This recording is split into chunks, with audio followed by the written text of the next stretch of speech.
Yeah, I'm going to talk to you a little bit about how we might use quantum for economics and central banking. And in fact, maybe you'll be surprised a bit that central banks are interested in this at all, but maybe I'll justify it as we go through it. Yeah, and I'm required to say that, okay, these views are my own rather than those of Bank of Canada. So if I say something really, really stupid, you shouldn't sell Canadian dollar or anything like that. Yeah. All right. So maybe surprisingly, as I was saying, public institutions around the world are actually quite excited about quantum, many of them. I guess maybe less so these days because now everyone has switched to large language models. But in fact, there are lots of possible applications in economics and central banking, and many that we've identified for Bank of Canada down the line. Briefly about myself, you already mentioned, but yeah, I did lots of things within physics, things like dark energy, and like this paper used neutron interferometry at the National Institute for Standards and Technology. There we tested this random dark energy theory. Of course, didn't find anything, so no Nobel Prize, but well, it is what it is. But then at some point, I witnessed the AlphaGo versus Lisa match, at which point I recovered from physics and joined the data science revolution, the sexiest job in the universe. At which point, of course, I started looking for a new job, and my wife knew some people from the Bank of Canada. I got together with them, played some poker, took a bunch of their money. They said, "Okay, hired." So lesson for you, girls and boys out there: work on your networking, resume, all these things. That's nice, but you need to know people. Otherwise, at least initially, you'll struggle. Sad reality. Anyway, at some point within the bank, the opportunity presented itself to start looking at quantum computing. Specifically, we joined as essentially observers the accelerator called the CDL, Creative Destruction Lab, out of Toronto, but now it's all over the world. And they have several streams, like in machine learning, in robotics, in space, health, and so on and so forth, and quantum. So we looked at that. Well, I guess I looked at that, and I realized at that point that actually quantum computing has progressed far more than I expected. Because I remember attending a conference in 2012, and it was quite primitive actually at that point. But here, by this point, there was already an ecosystem of startups, and there was some buzz around this thing, and so I felt it was time to start maybe experimenting with this thing. And thankfully, at the bank, we had digitalization efforts. So lots of money thrown around at improving our climate change impact, at upgrading our data centers, at machine learning, and so on. And so I proposed also to do the quantum computing bit. And thankfully, that was approved and gone from there. We've had some interns and folks that have since graduated and went to grad school. And if you want to read a little bit about how it used to be, at least was working at the bank as an 18-year-old, then Lana here, she has a piece on Medium. Briefly about the Bank of Canada, it's a central bank, so we're not there to make money, but rather to sorry for the cough, but rather to improve, work on, we play a crucial role in the economy, on regulating the economy. Our primary function is monetary policy, so making sure that the inflation is stable and slightly positive at between 1% to 3%. But we also, of course, we oversee the financial system, and then we print currency, specifically the bills, the coins that's Mint does that. But also we are the banker for the central government, so we deal with bonds and so on. And then now we have a new function of supervising payment systems, retail payment systems. And then again, to clarify, we're a central bank, so we're supposedly the good guys. Although we hear lots of criticism these days since I guess we started jacking up the interest rates. We're not commercial banks, so we're not trying to make money. So for us, what it means for us in terms of quantum computing, we don't really care about how well we can price a certain option so that we can make some money selling it later down the line. Rather, we have completely different set of objectives. Like, how do we optimize maybe the economy such that everyone's welfare is as big as it can be? And so, why exactly is Bank of Canada even looking at this thing? So one thing is post-quantum security is a big thing, because if quantum computing comes online properly, then we expect a lot of our cryptographic systems that we will be able to break them. So a lot of governments, I'm sure, what they're doing is just collecting a bunch of encrypted data from, let's say, like the US is probably collecting from China and Russia and so on, and they do the opposite. And then down the line, quantum computing comes in, we can suddenly break RSA encryption, we can read 10-year-old emails from some random party secretaries.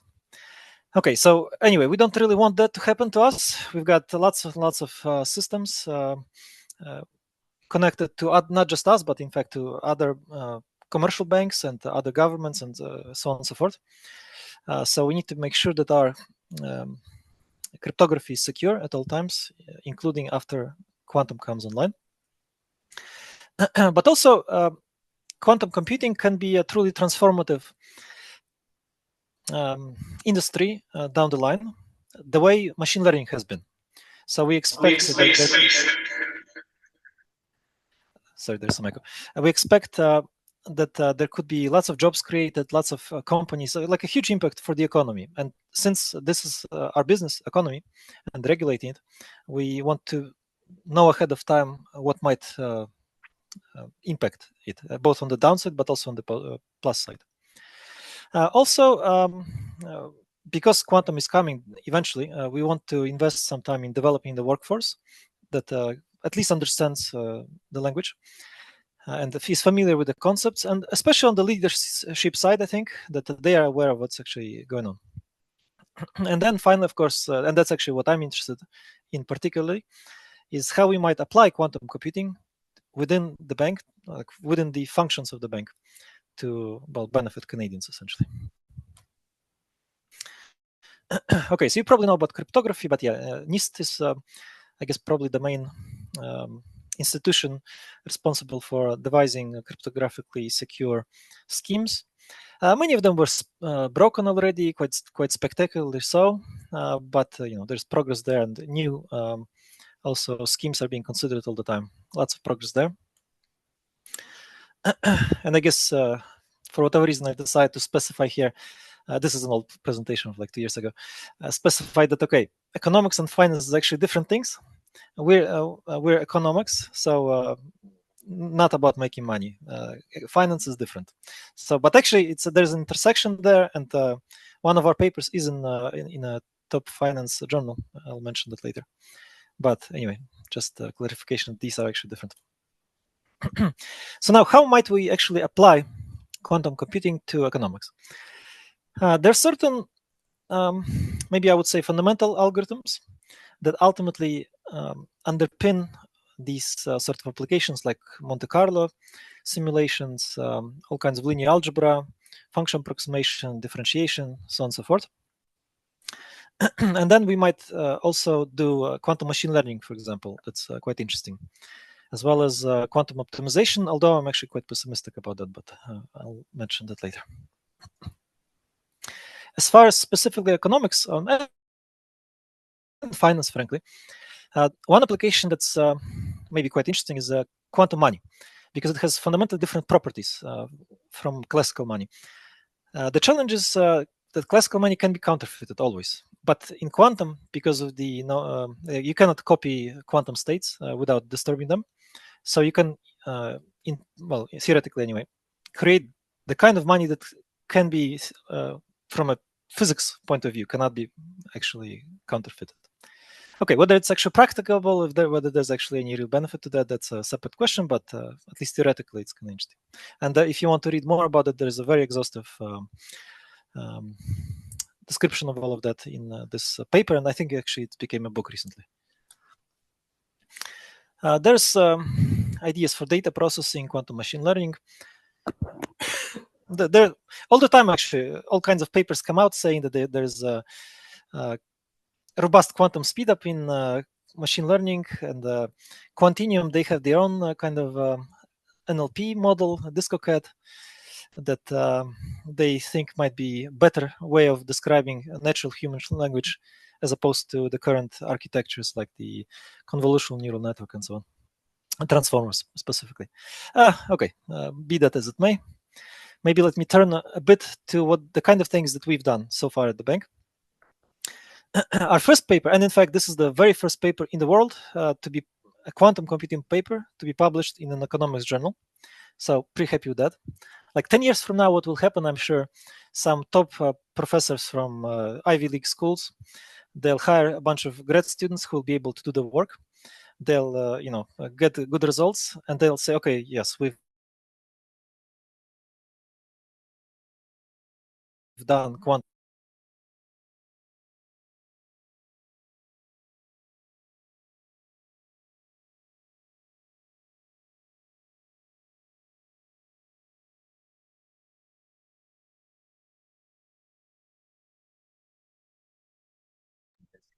Right, I think he must have disconnected from the call. Right.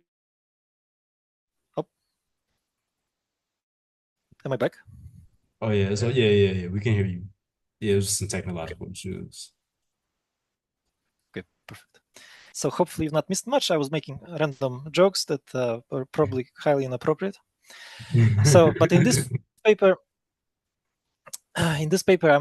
we're looking at how we can apply quantum Monte Carlo algorithm, which under the hood is essentially like there are a couple things in there, but it's like an amplitude estimation essentially.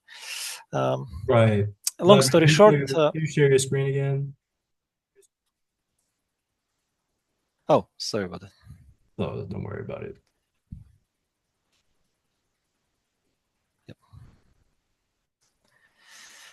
So yeah, quantum Monte Carlo can be used for things like option prices, as I mentioned.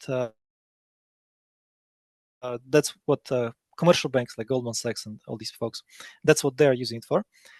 In our case, we can use it for things like stress testing. So all kinds of how maybe to say it. Well, anyway, long story short, there are all kinds of these really complicated models in economics, and it's a bit tough to solve them, except for maybe using deep learning these days and some other methods, or like sampling, for example. And even within deep learning solutions, you still need to do sampling at some point, which results in this very painful kind of error.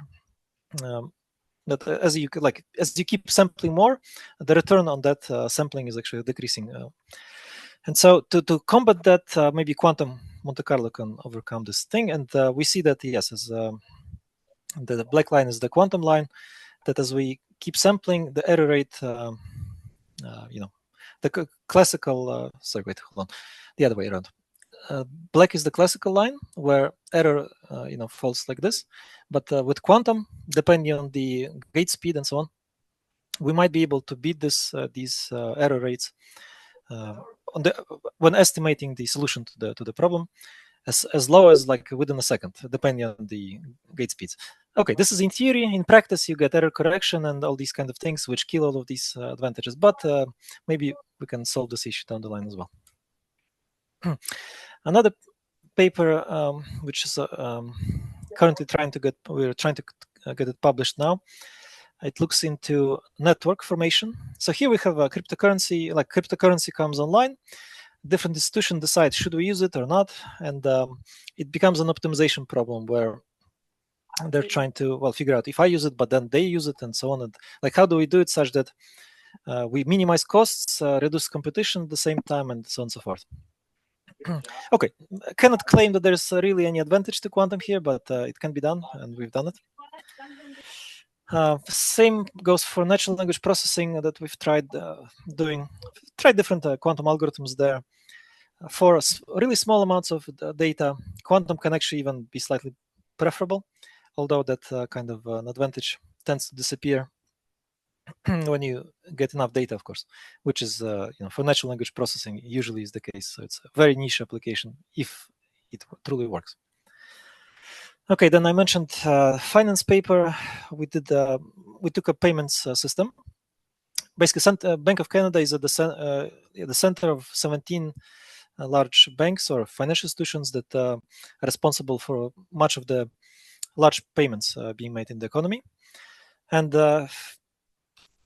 as a central bank, we have information that all the other players do not. So we might be able to essentially optimize the system, because they don't know. Like, if I post the money right away, it takes like 2 days for that money to settle, which means this money is frozen essentially in the Bank of Canada accounts. You cannot invest it, cannot lend it, cannot do anything with it. Meanwhile, so what these institutions do, they try to wait.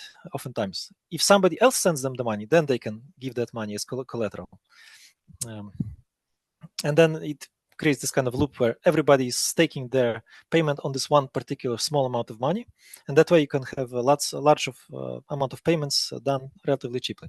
But still, there are inefficiencies because of limited information. The different banks simply don't know what the others are planning to do. But Bank of Canada has access to potentially to the QE. So basically, who submits which payment requests at what time. And let's say we collect 100 of these kinds of payments or 1,000, and then we can reorder them such that the amount of liquidity necessary to settle all of these payments is as small as possible. So we wrote this paper, published in actually a top finance journal. Although I gotta say, one of the reviews was like this: I didn't understand anything, but it sounds interesting. Let's publish it. So, just saying, if you got a quantum paper, send it to management science, because you might get super lucky with the people that actually are reading the paper, irrespective of the merits of the work. Okay, maybe another thing I'll mention is we've got a thing on like quantum machine learning work as well. Here we're using some quantum algorithm to analyze Binance data, and then whether we can detect anomalous behavior. So let's say, I don't know, so somebody doing some bad things there with like wash trading and things like that.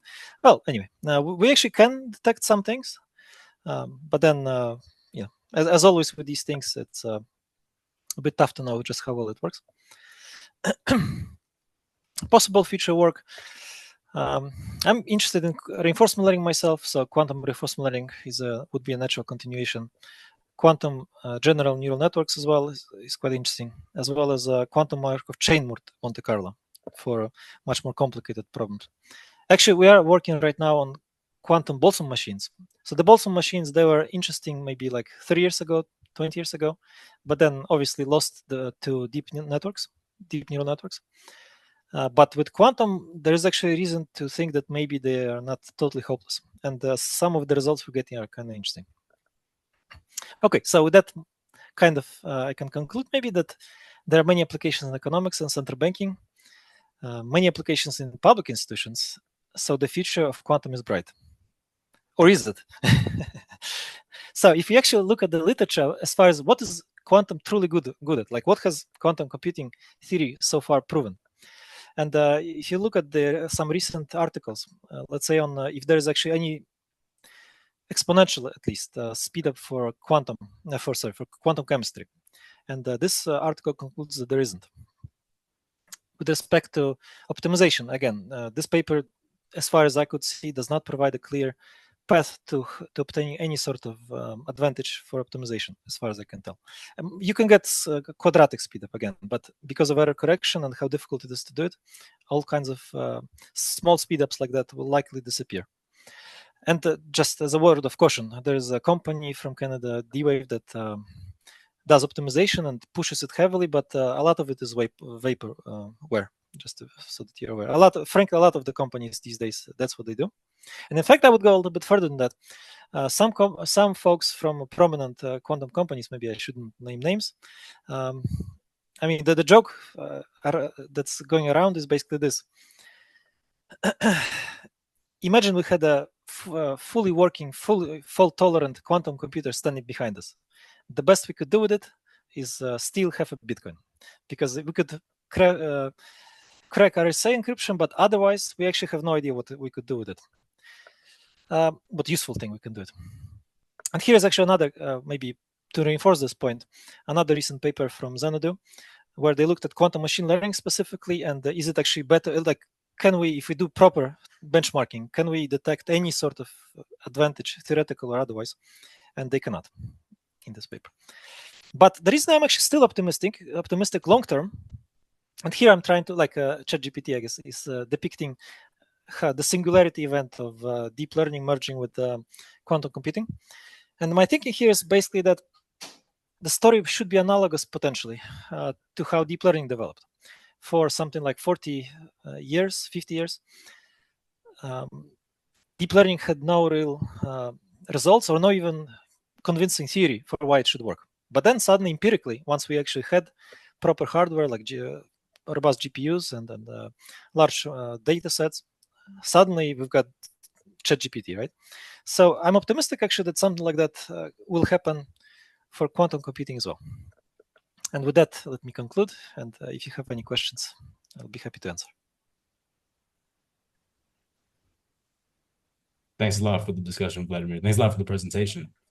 It was definitely very informative. Do we have any? Let's open the floor to some questions. Yeah. So I don't know if they hear me or not. Vladimir, can you hear? Can you? I'll just repeat your question. In this paper, proving the efficiency of payments using quantum computing, what's this done on real hardware or was it simulated? And the second part of that is, would there be any advantage that you could see from connecting multiple quantum computers together to improve the efficiency further? Might be better. So I think I heard the question. So let me see if I can answer, and then if I'm answering a totally different question, you will correct me. Let me know if you need the question to be asked again. Yeah, I can just briefly say it. So, was this on real hardware? And then, if it was on real hardware or not, what would be an advantage, if any, of having distributed quantum computing or more computers connected together? Yeah. So, okay. So the first question, what people do in academia, or like when publishing research these days in quantum, they like 95% of the work is done usually on classical simulators, and then like to show that it's actually, first of all, to claim in the paper that you ran it on quantum to be published better, published higher, and just in general to just proof of concept kind of thing.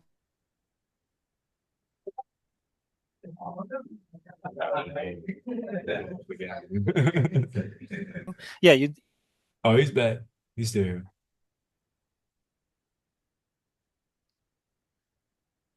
In the end, you end up running it on real hardware. So, well, at some point, included some computer specifically for the payments of D-Wave.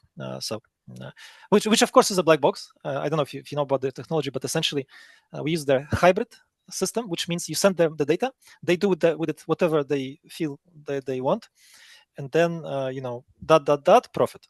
So that's basically the hybrid system. But anyway, without maybe trashing them too much. We can still claim technically that it was run on real hardware. So yes, it was. As far as the second question, there are companies actually, let's see, one out of Australia, I think it's called Quantum Brilliance, I think, actually is looking specifically at this problem.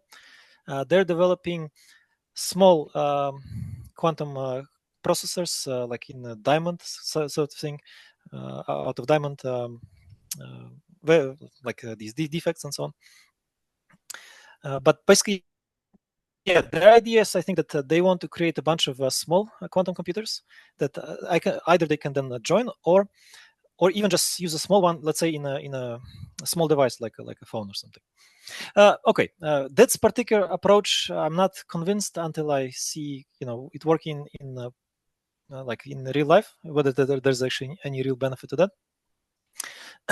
But otherwise, actually, almost all the other, like almost all the architecture that we have must be essentially by kind of, at some point eventually it has to be parallel quantum computers, because you end up having all kinds of you end up hitting all kinds of bottlenecks, like how many wires can you physically actually stuff in a small amount of 3D space kind of thing. At some point it just becomes unwieldy. Or can you actually, like for moving ions, can you actually move them? Anyway, it just becomes impossible at some point, and the only way to scale really is to have multiple computers. Oh, it looks like we have another question. Hold on. Let me ask from Purdue Northwest. Let me ask on you.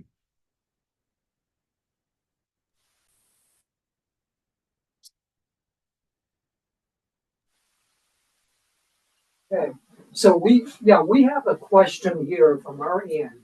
Is that can the speaker point to any quantum application at all at this moment, whether in finance or anywhere else? Is there any quantum application that's significant at this moment? At this moment, I'm not aware of any other than the cryptography. And again, it's not really benefit, but rather a defensive thing that you need to do, right? You need to, like, quantum may be able to break much of our cryptography, at least RSA and these kinds of algorithms.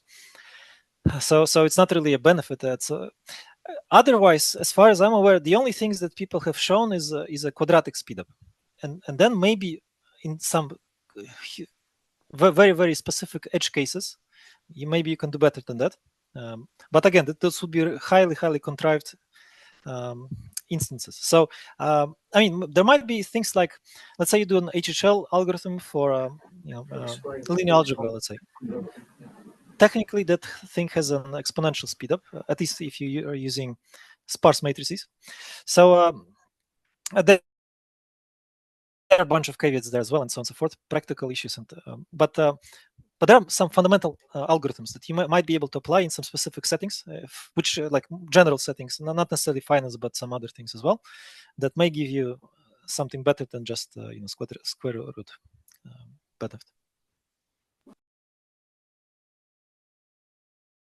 And I should clarify once again, as I was saying at the end of my talk, I'm actually quite pessimistic in the short term. So that, like, the next 15 years, I'd be shocked if we had truly something useful anywhere, not just in finance, but anywhere, including chemistry, including other subjects. So maybe I'm on the pessimistic side of things, but at least I'm optimistic on the longer side of things, which is not true for everybody who's pessimistic.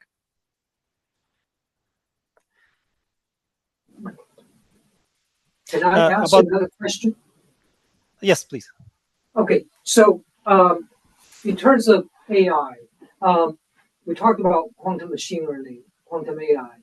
There's also another fold where you try to use the current AI to help design and improve quantum algorithms as well as some of the physical hardware issues. Do you see any development in that regard? Yes, so there's actually a lot of work both directions. I mean, mainly the direction is quantum trying to improve classical. There's obviously a lot of work too the other way. So people are thinking of different things. I mean, personally, so far I've not seen anything truly convincing.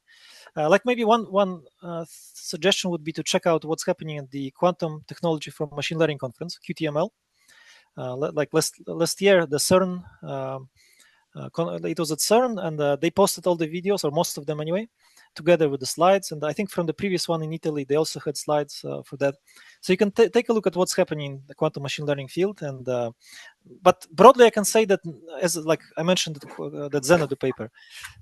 So far, as far as applications for quantum in machine learning, or the other way around, nothing truly convincing or useful exists yet, as far as I know. There was a question, I think, in chat, whether it's cliche to say that quantum is useless. Well, okay. So there's the running joke that fusion is always 30 years away, right? It's 30 years away and always will be, which actually is not true anymore, I think. I think actually fusion has progressed quite a bit. But so far, quantum, I think, is 15 years away and will be for a little bit, I think. So I don't think it will be useless. At least I hope it won't be. And again, as I said, I'm optimistic long term, but in the short term, I think a lot of companies are trying to raise a lot of money, and that's why they will be saying a lot of extravagant things that you may want to be cautious about.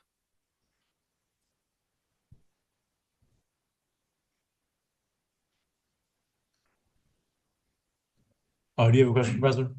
You have a question, Professor? Could you talk a little bit more about quantum money and how that, say, is different than quantum key distribution security proofs, right? In that you can't replicate the money, but how different is that than the promises of security? Well, I mean, fundamentally, at least as far as the quantum money goes, no, it's nice to have a like proof essentially, and like physics proof, like a not cryptographic proof where you don't really prove anything, but rather we haven't broken like the like NP hard, millennium problem, right? We haven't like it's a millennium problem. If you prove that you can NP like is equivalent to like P, then you get $1 million, right? So like we believe that this is the case, that there are actually different things that you cannot do one to another, but it's not actually really like proven. Whereas here we would have a proof based on quantum mechanics that you cannot counterfeit the money. Okay, in practice, what this would mean is that you have to create money every time that you want to verify it, for example. So let's say you've got $1. How do you know that it's a real dollar? You verify it. But then if you do that, you need to now suddenly create a new dollar instead of that one. So you need to reissue it, sort of thing. So anyway, once you get into the details, it becomes a nightmare. So I personally don't see it happening anytime soon, and frankly don't see much of a reason for that. I think rates of counterfeiting these days are quite low. So, but it's at least theoretically very interesting. And actually, the research goes back quite a bit. I think it's like 40 years old or 50 years old on that topic. So hopefully I answered some your question. No, yeah. Any of y'all have any questions?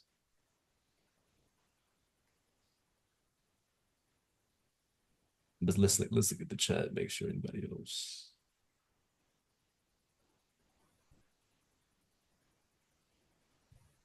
All right. Well, in that case, I guess we should give Vladimir a round of applause. Okay,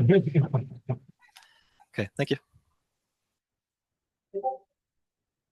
Oh, hold on. Oh, they give the rounds of applause too. Yeah. All right. Well, then, thank you so much, Vladimir. We're going to move into Pierre-Luc's presentation. And I should mention that I'll stick around on the call, and otherwise, if you guys want to. All right, so Pierre-Luc Dallaire-Demers is a scientist in residence at Quantum City, University of Calgary since 2024, and the founder of Pauli Group, a company deploying post-quantum cryptography on blockchains since 2021. He completed his PhD in theoretical physics at the University of Saarland in Germany in 2016 and worked as a quantum algorithm researcher at Xanadu and Zapata Computing after his postdoc studies at Harvard University. Pierre-Luc's work is focused on quantum-resistant communication and securing digital assets from quantum computers. Awesome. Thanks for the intro, Khaled. Let me share my screen.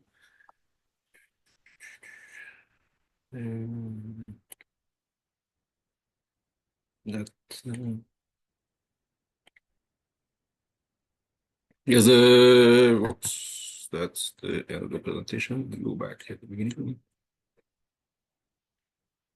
Boom. Okay. So I'll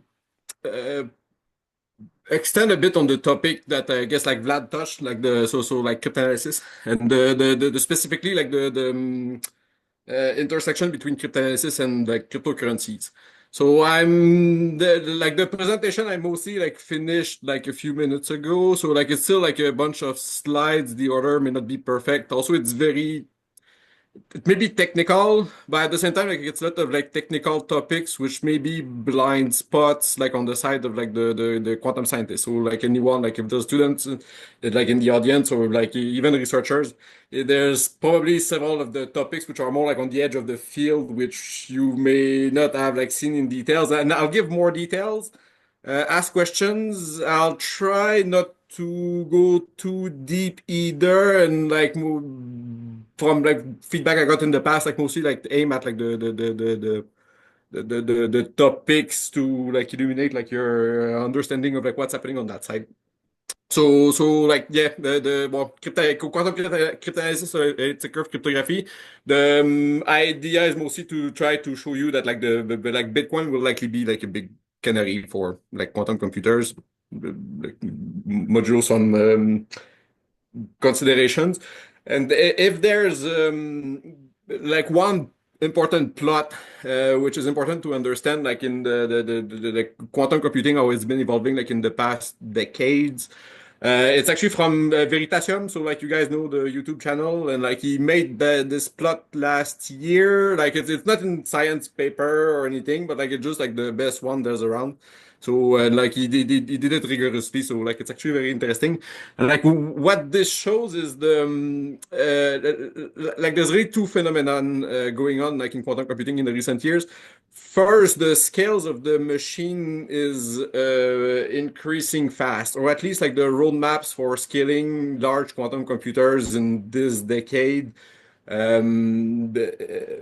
is very bullish, if you want. So it's very optimistic in the sense that like we're expecting large, like million qubit plus machines probably by the end of the decade. And what's happening also is that so like that's the orange line here.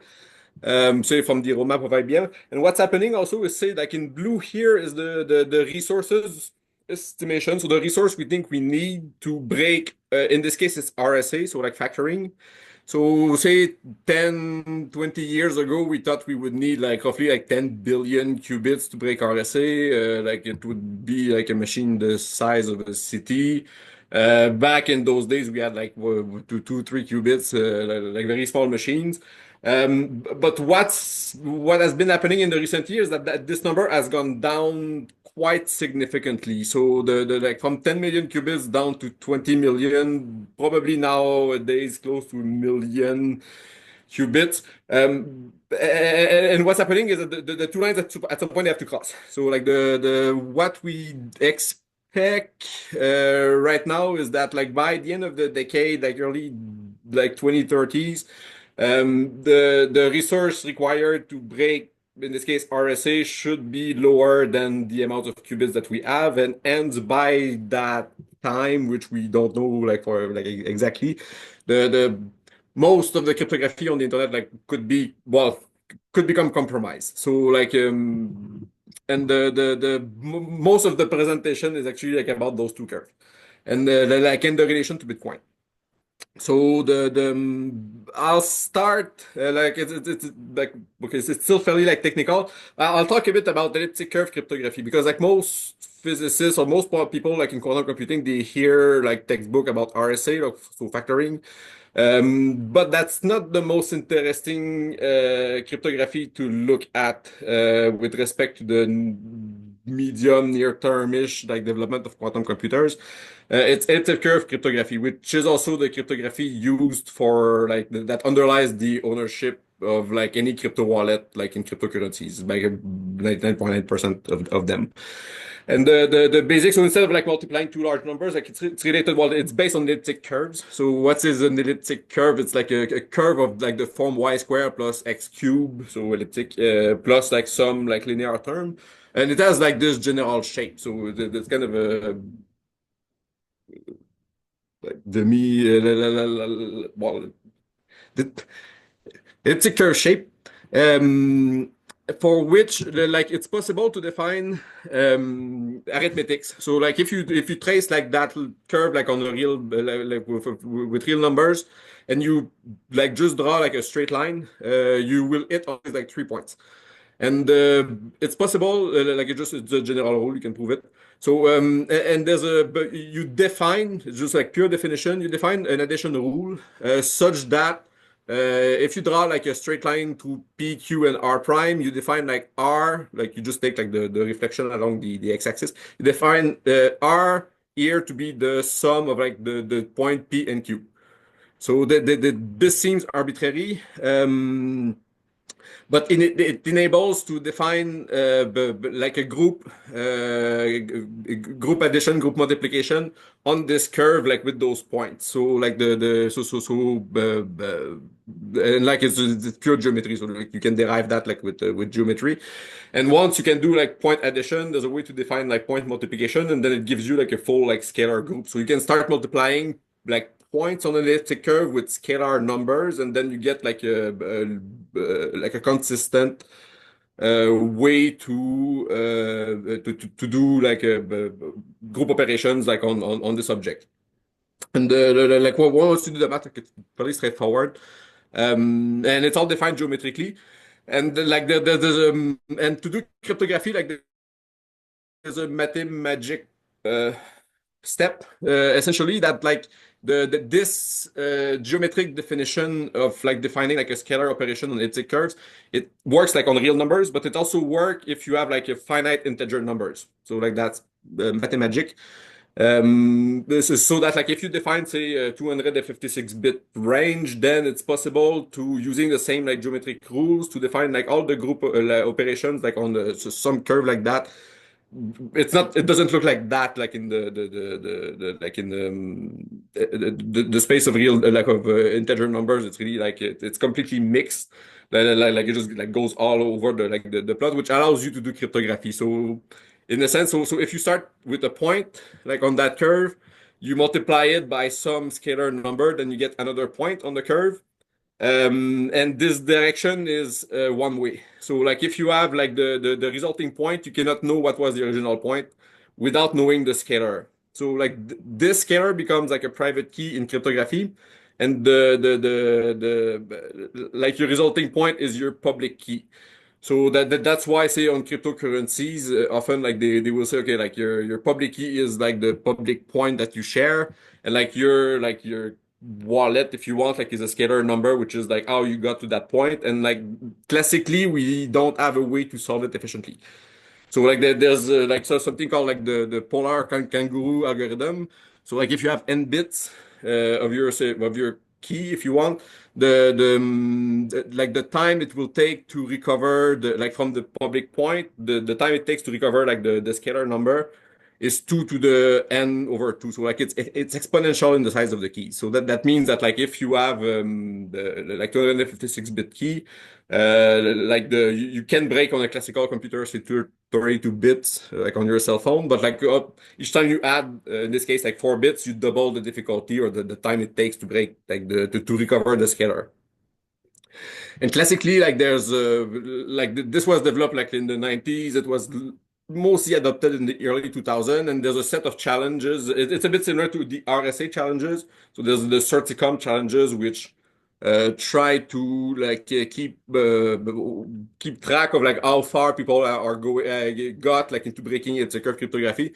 And the record is like up to about 120 bits of difficulty, whereas like the what's used in cryptographic application is 256 bits. So each time you add 4 bits, you double the difficulty.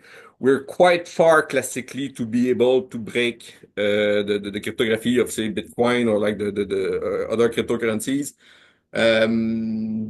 which kind of explain like their current, like in some sense, like their value is a bet on the security of those curves, because if you can break them, you can take keys. And so yeah, so elliptic curve crypto, that's a central object. And it's exponentially hard to break classically. Quantumly, it can be broken by Shor's algorithm.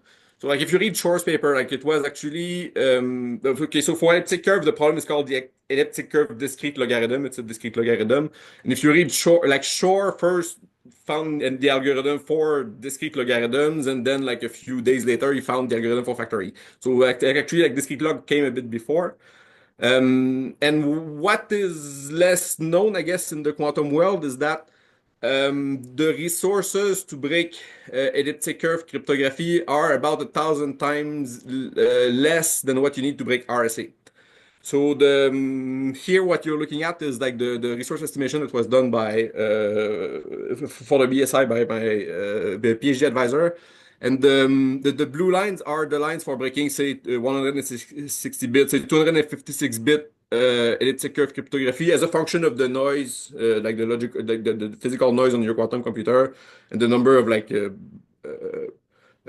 cycles, if you want, like of the logical quantum processor, and it like the breaking 256-bit elliptic curve cryptography is much easier than breaking, say, RSA 1024, and it's like about 1,000 times easier than breaking like RSA 2048, which is kind of the gold standard of what quantum computers should be able to achieve, say, within the decade in terms of like breaking cryptography. So like most estimates that you see online for like the time it will take to break cryptography, it always refers to RSA 2048. But you have to keep in mind that like the cryptography of cryptocurrencies, so elliptic curve, is about 1,000 times easier. And like it's so low, in fact, that like if you were to just trace, is let's say RSA, what 800, so like at 800 bits, it's about the difficulty of elliptic curve, like 256 bits, and like RSA 800 is broken classically. So like it's so low, in fact, that like it's almost at the level of what we can do classically. We just don't have a good classical algorithm for elliptic curve. So like it's still unreachable classically somehow, even if you just look at the pure quantum complexity, uh, we're at the frontier. Like it's literally like one of the first thing we'll be able to do with large scale quantum computers. Here I collected a bit of the data. So like this would be the blue line part for the elliptic curve. So like it start like we won't get into all the numbers, but the idea, okay, so Poos and Zalka in 2003, they showed, okay, the version of Shor algorithm specifically for breaking elliptic curve cryptography. So it was known in 2003, so before cryptocurrencies. Reuteler, Anner at Microsoft, in the recent years, they lowered the resources that we need significantly by using a more advanced arithmetic method like in the Shor algorithm. Goussien, like Alice and Bob. So Alice and Bob last year they also showed how to reduce the resources required significantly by using like windowed arithmetics. It's called. So like there's more advanced methods in designing fault-tolerant quantum algorithm for cryptanalysis. Yeah, and the numbers have gone down significantly. So like from say more than a million qubits that we would require, say, almost 8 years ago. Now, like it's like close to 100,000, if not lower. So like from 2023. And it almost became a benchmark recently. So Litinsky, so at PsyQuantum, he also published a paper last year, like showing like they only need like 50 million Toffoli gates to break elliptic curve cryptography, like specifically the curve of Bitcoin. Which I'll put it in context later. Like 50 million Toffoli gates is like one of the easiest quantum algorithm, fault-tolerant quantum algorithm that we have. We don't have much algorithm like which are easier than that. Alice and Bob, so like in France with their cat qubits, they showed that in principle, like if you have roughly 100,000 cat qubits in the configuration that they propose, it's possible to break elliptic curve cryptography in like a matter of like about 8 hours. And what's interesting about this plot here is that if you look carefully, like you can see that like around 10,000 of the same qubits, you break 32 bits elliptic curve cryptography, which you can do like literally in fractions of seconds on your cell phone. So like it's kind of like if you have 10,000 qubits, you do something like slower than what you can do with your cell phone. You take 10 of those devices, like 10 of those clusters of qubits, you glue them together. Well, it's not as easy as gluing them, but like you literally make a machine 10 times larger, and suddenly elliptic curve, like 256-bit elliptic curve cryptography breaks in hours, which is not possible. Well, classically, it would take more than the resources available on the planet, like to do that. So that plot is interesting for the reason that you see that it's going to be an extremely sharp transition when we go from like computers that cannot break cryptography to computers that can actually break it. It won't be, people often expect, okay, like we factored 21, like very small numbers. What have we factored in between? Are we getting close? It won't be uh, continuous phenomenon of like keep breaking increasingly larger. It's it's more gonna be like a critical phenomenon, a bit like the critical like plutonium or like the Trinity test, where we didn't go from like small yield nuclear weapons to increasingly bigger. We just went for the big ones. The same is happening in some sense for cryptanalysis on quantum computers. So like the machines are being built such that we hit the scale where cryptanalysis happens roughly around the end of the decade. And there's no point in going in between because either we can do it classically much cheaper, or we build a sufficient scale and we just go straight like for the where the gold is, and like it's at 256 bit. There's no point in going in between. Likely what we'll see is we'll see like largish clusters. I'll go through the roadmaps later, but like largish clusters in the next few years. Not much progress on the cryptanalysis side, and suddenly like the like we'll like a few like 24 months later, we're going to be at the scale where like keys are breaking. So like it's going to be a very sharp transition. I'll review a bit like it's mostly for the sake of the audience. Like it's not always done everywhere. Just I'll review a bit like the recent results on fault-tolerant quantum computing. So like more often than not, we especially in the recent years we heard about NISQ, so like the noisy quantum computers. Uh, but like there's been like a lot of recent results demonstrating the building blocks of fault-tolerant quantum computers, and like we're getting there.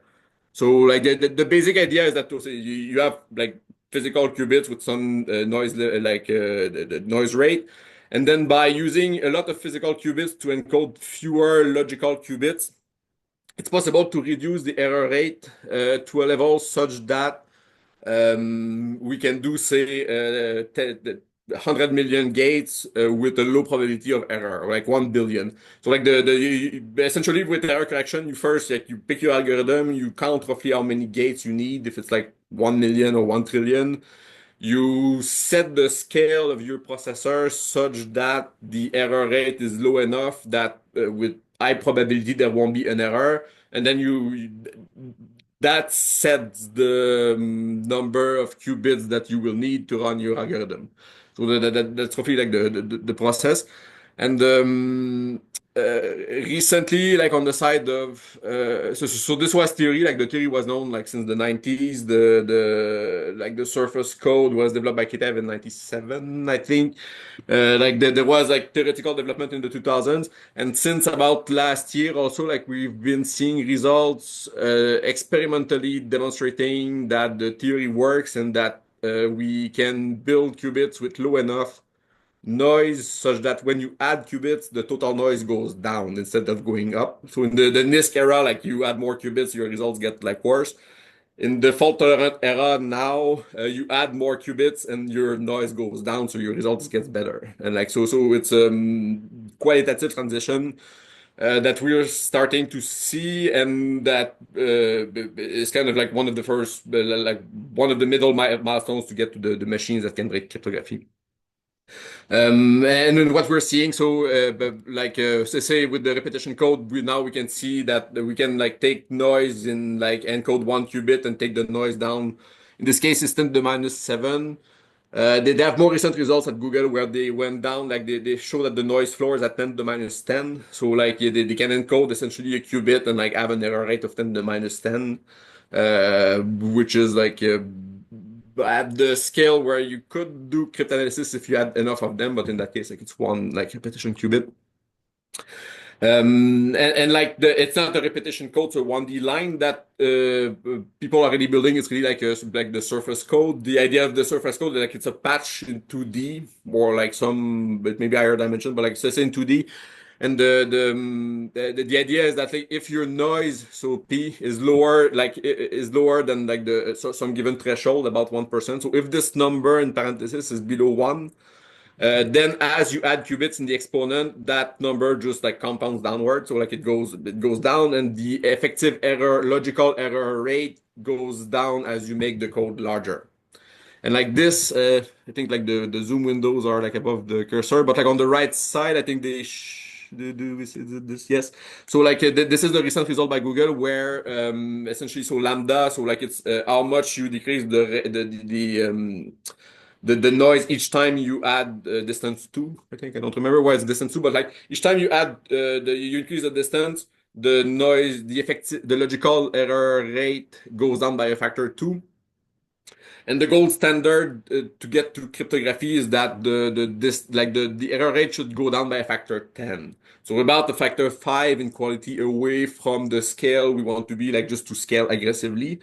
But lambda 2 is impressive because like last year, like the 2 years ago, that number was was below 1. So like the you would add qubits would get worse.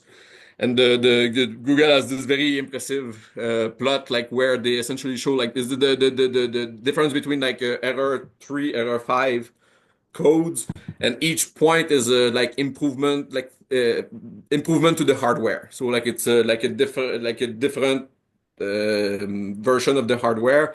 And like as they were getting close to the break even, like they were like just getting points on up until like 2020. This is 2022 where they reached break even, and now like we're much further away. So like where like you add more qubits and you decrease like the noise range by factor 2.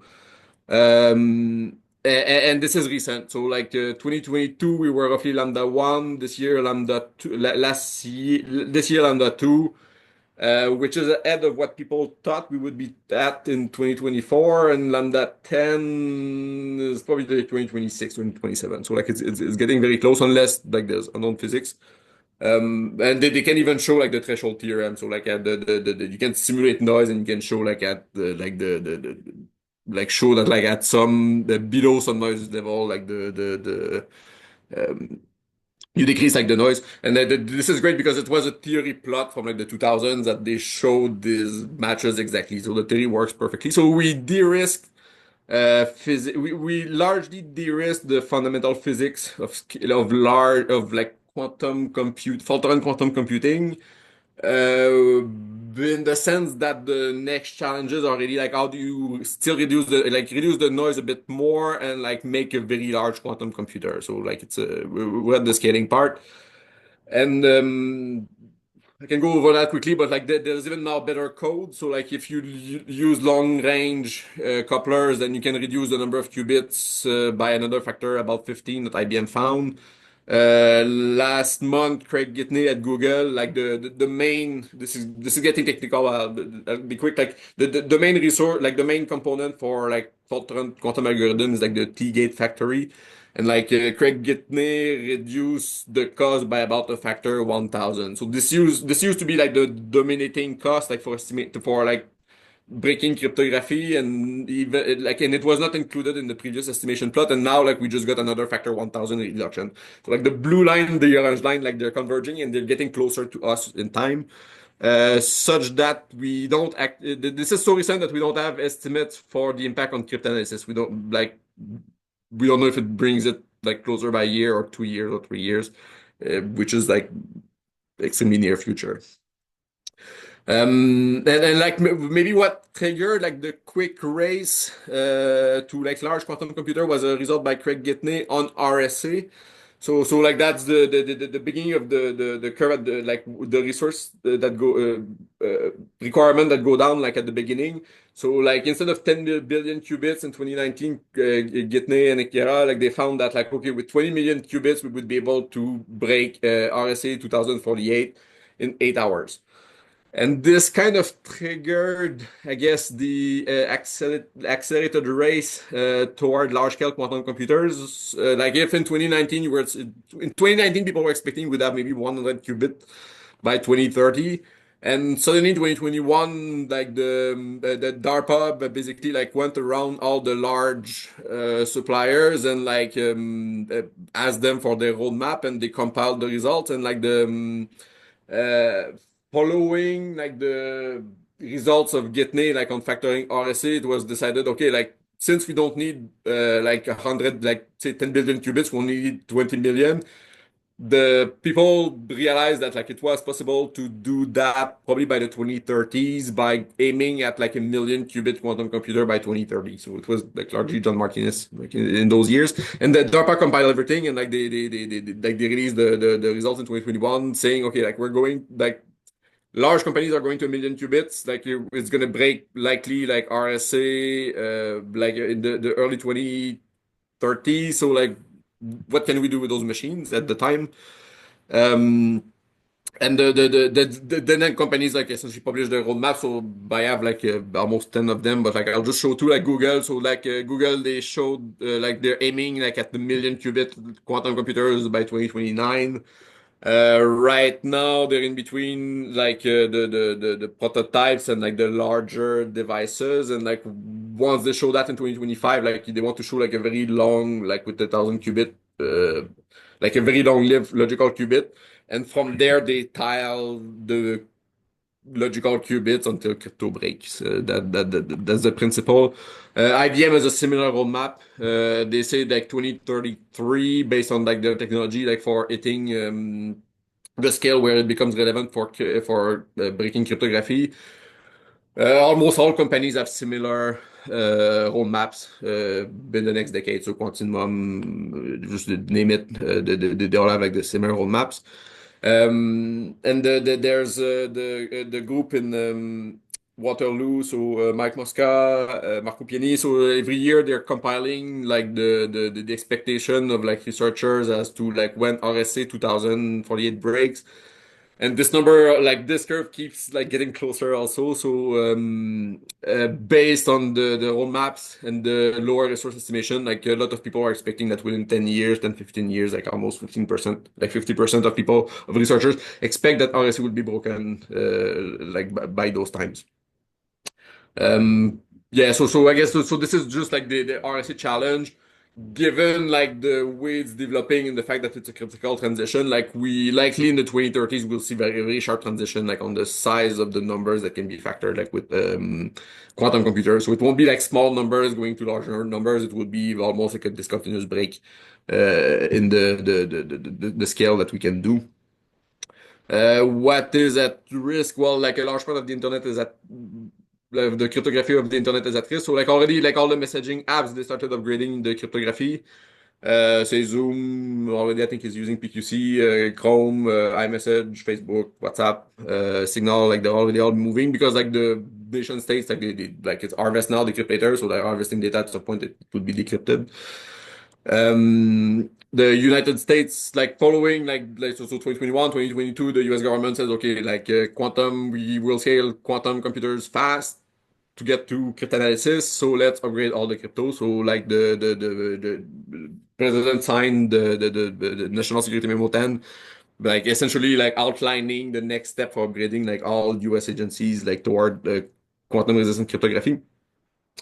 And but this is really with like RSA in mind, so like factoring. Whereas if you look at it kind of goes back to what like Vladimir was talking about. So like the landscape of applications for large quantum computers. Um, like we're kind of like around here. So like we have like a few hundred qubits. We can do maybe like 10,000 gates roughly. And as we scale, so like x-axis is number of operation, y-axis is the circuit width. Like on metric, like they call it qubits, but it's more like circuit width. One of the like we say with 1 trillion operation, like we can do factoring, but like with from the Litinsky result, like one of the first application that we find is like breaking elliptic curve cryptography, and like whichever way you turn it, say if you look at the like the simulation chemistry of FEMOCO or like the fertilizers, it's like 10 to the 15 operations.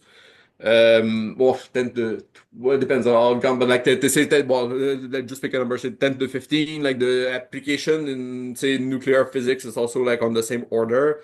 So in some sense, the difficulty of breaking, say, one RSA key is about the same difficulty as breaking 1,000 Bitcoin key. And like one energy estimation of FEMOCO, so like the fertilizer, so that the example that Google often like mentioned, like one energy estimation is the same difficulty as breaking 10 million Bitcoin keys. So whatever happens when we get to the applications of like large scale quantum computers in the 2030s, 2040s, all the current cryptocurrencies, like if they have not been upgraded, they're gone. Like it's the like all the addresses would have been broken by then. And the IBM found the same thing also. So IBM was mapping last beginning of the year, like the applications, like to see like the overlap between cryptanalysis and like the other fault tolerant applications. And like we cannot decouple them. So like the applications for large scale quantum computers will overlap with like cryptanalysis. So that's why um, it's important to upgrade fast. If we want to get to like in the world where we're not using quantum computers only for breaking bitcoins, and like for like simulating new material, new molecules. It's important to remove the incentive and like just upgrade all those things so that there's no incentive like in breaking them. And the very recently this week, like NIST, they released they essentially announced that by 2035, like all like you will not be allowed to use elliptic curve cryptography or like even RSA like in any government application or like anything that government contractors. So commercially, it will be completely phased out, like in roughly 10 years. And yeah, so like in cryptocurrencies, like what's the impact there? As I was saying, so like there's really like two, like you often hear about two algorithms. Well, you often hear about one algorithm for Bitcoin. It's like SHA-256, but there's really like two layers. So SHA-256 is like it's a one-way function. So you put like a large text, you get like some random numbers. But like it's not you cannot use that like for the same type like for signing transactions. So there's really like there's the hashing function SHA-256 is the mining, which is not really at risk of quantum attacks. Like it's Grover, but Grover with 10 to the 40 operations instead of like 100 million. So like it's completely different orders of magnitude, like to break Grover, well, to break like SHA-256. And there's the ownership. So like your wallet is like elliptic curve cryptography, and it's really what's at risk. So like the each time you create a transaction, then like there's miners like who will like run SHA-256 until they hit like the right number of like right number of zeros. Then your transaction goes on the blockchain. But each time you do a transaction, you also need to publish the public key. So if there's a large enough quantum computer around, then they can just take your public key, get your private key, and like get your coins either before like it's minted on the blockchain, or if you already did a transaction, then your public key has already been broadcast. So like a quantum computer has infinite amount of time to break your stuff. And there's about like 20 to 30% of all coins out of the one, like it went like today the price is almost $100,000. It went above 100,000, like $100,009. The market cap of Bitcoin is like 1.5 trillion. So like it's a 1.5 trillion bet that elliptic curve cryptography cannot be broken, which is not a very strong bet. I would say like especially like unless there's physics that prevent building large-scale quantum computers at some point, if they don't upgrade, like this whole thing can like topple.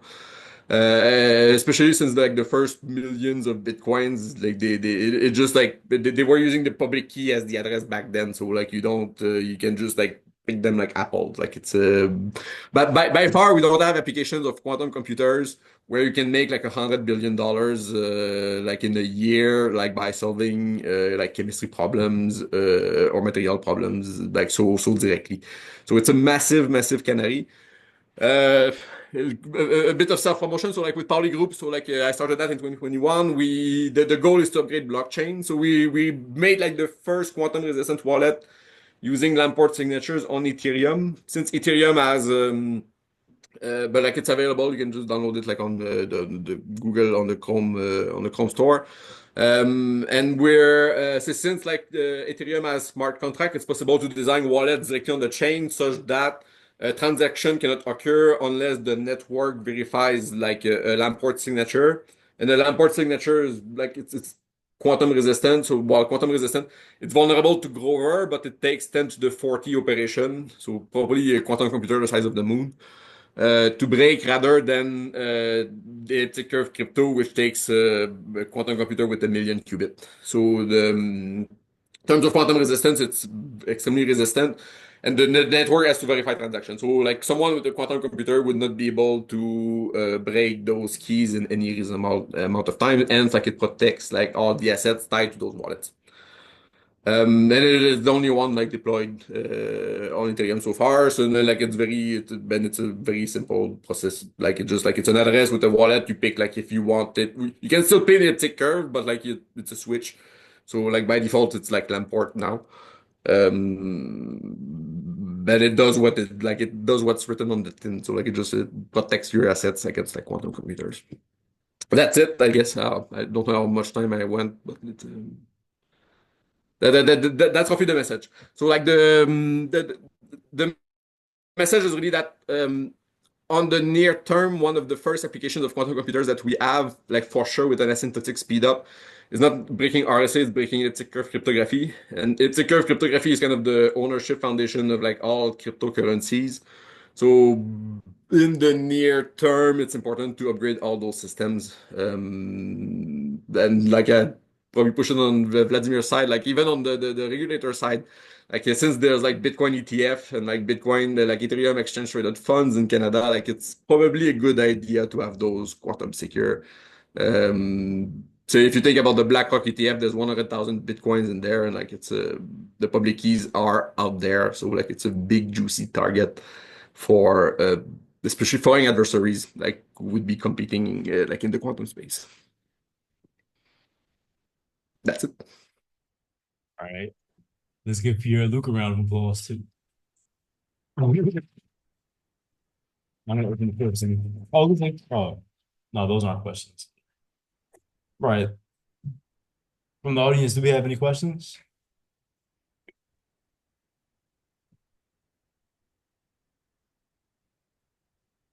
All right, you go ahead, Professor.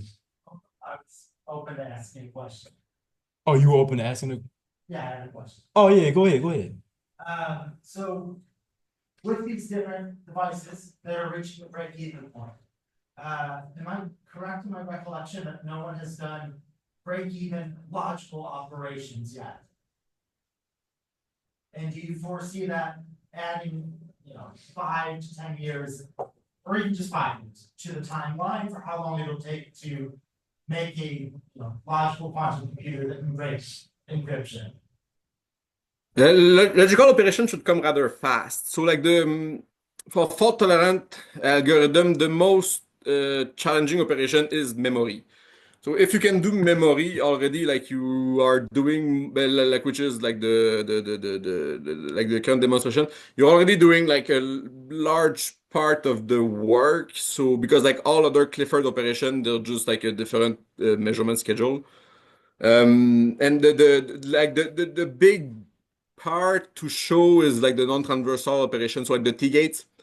And it used to be that we would require very large, like there would be a large footprint of the T-gate factories, like on quantum processors, but like just to produce them.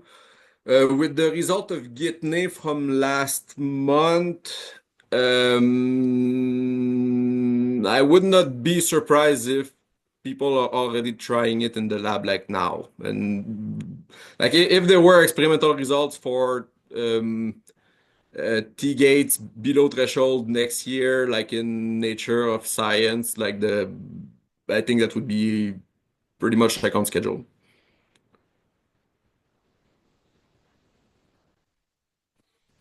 Any other questions?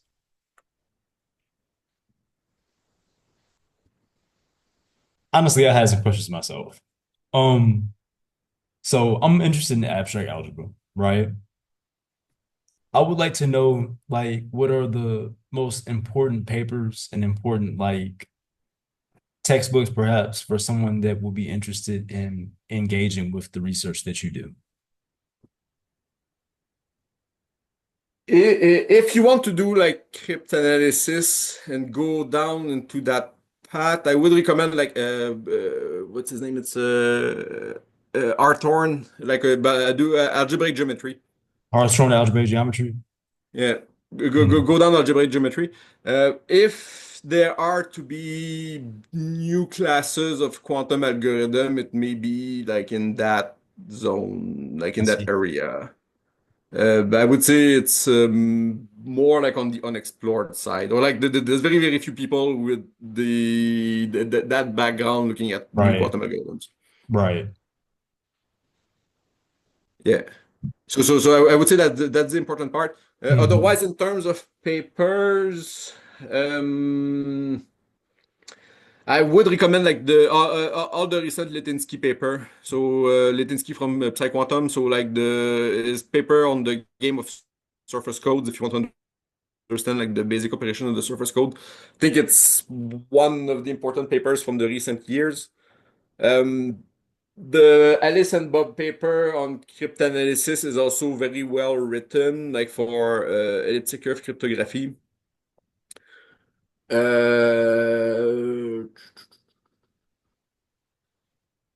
Otherwise, like in terms of math, it really branches out. Like whether if you go into like quantum algorithms, like or like post quantum cryptography. On the side of post quantum cryptography, I strongly recommend what's his name? Pikert. So like Pikert has very good review on lattice-based cryptography. And those lattice-based protocols also, they do have a ramification in quantum money or like non-local protocols. Like if you have like say a quantum internet with integral quantum processors, there's a bunch of very interesting protocols, non-local games that you can build with lattice systems. Piker lattice-based cryptography. Yeah, and then like it ties back into a quantum money scheme. Like quantum money is kind of like the first quantum information paper was quantum money. So the Wiesner paper in 1968, like on conjugate coding, and the topic always comes back in some form of another. So like right now, well, there's the cryptanalysis of cryptocurrencies, but there's like the quantum money schemes that Vladimir was talking about. Say the shadow tomography, it came from quantum money paper from Scott Aronson. So there seems to be it seems to be a rich intersection for like finding new concepts in quantum information. I don't know why. But so somehow there's something fundamental like between like the nature of money and like the quantum information. It's a strange phenomenon. Yeah.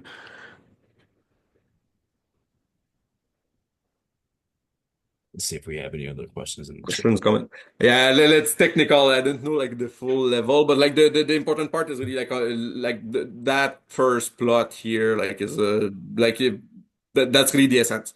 So like on one side, like the algorithms are improving, on the other, like the machines are scaling. So when do we get the crossover? And the fact that it's a curve cryptography is 1,000 times easier than RSA, that we have now a $1.5 trillion bounty on like a bet against quantum computer, like that's the essence of the phenomenon at play like right now. So.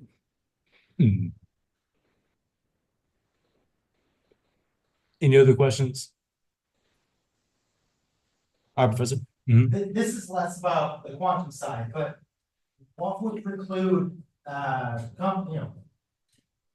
what's it called? Bitcoin and Ethereum from changing their cryptographic, platform to something that is PQC?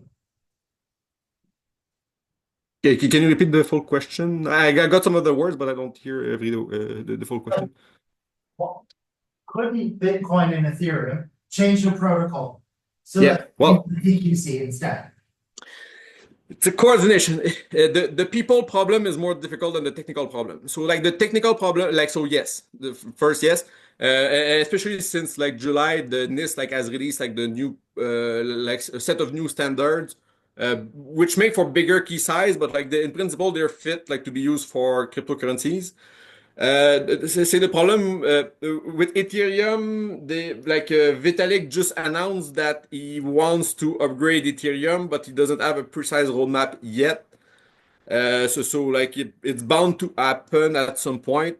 In all cases, you can just take my wallet and like then you're using PQC. On the Bitcoin side, there are efforts to propose improvements. The main issue is that since about 2 years, there's no maintainer of the GitHub of Bitcoin Core. So there's just no one to sign the upgrade. Okay, good to know. We're stuck. It's a people's problem. So if you have a quantum computer, you can break the keys of the old maintainers and then push the post-quantum upgrade after breaking Bitcoin.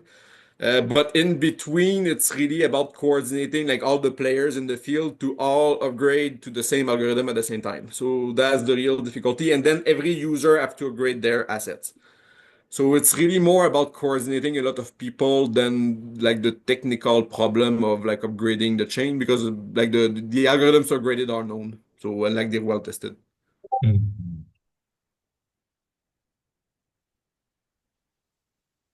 Right. I have a long way to go before I can get to Hearthstone, but I'm working towards it. But nonetheless, thank you for your talk. Thank you so much for your time. Thanks for the opportunity to present.